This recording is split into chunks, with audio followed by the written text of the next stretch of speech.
பிரதமர் மோடி அவர்கள் ரொம்பவே தமிழ் பற்று உடையவர். அவர் திருக்குறள் பற்றாளர். அது மட்டும் இல்லாம ராஜேந்திரனுக்காக திருவிழா எடுத்தவர், செங்கோல நாடாளுமன்றத்துல நிலைநாட்டினவர் அப்படின்னு சொல்லி தொடர்ந்து பிரதமர் மோடி அவர்களை ரொம்ப பெருமையா பேசி தமிழ்நாட்டுக்கும் பாஜகவுக்கும் பிரதமர் மோடி அவர்களுக்கும் ஒரு நல்ல நெருக்கம் இருக்கு அப்படின்றத அவருடைய பேச்சுல வெளிப்படுத்தியிருந்தாரு. அதே சமயம் துணை ஜனாதிபதியா சிபிஆர் அவர்களை அறிவிச்சது தமிழ் மண்ணுடைய பெருமையை காப்பாற்றுற விதமா இருக்கு அப்படின்றதையும் குறிப்பிட்டு ஒரு தமிழ் பிரச்சாரமாகவே இதை பார்த்து அமித்ஷா அவர்கள் பேசியிருந்தாரு. அடுத்து மசோதாவை பத்தி பேசினாரு.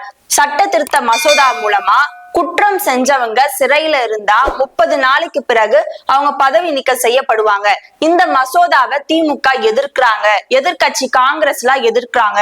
அவங்க ஏன் எதிர்க்கிறாங்கன்னா அவங்க கட்சியை சேர்ந்த பொன்முடி, செந்தில் பாலாஜி போன்றவர்கள்லாம் சிறையில இருந்துட்டே பதவியில இருந்தாங்களே, அந்த மாதிரி ஒரு நிலையெல்லாம் மாத்தணும்ன்றதுக்காக இந்த மசோதா இயற்றப்படுது.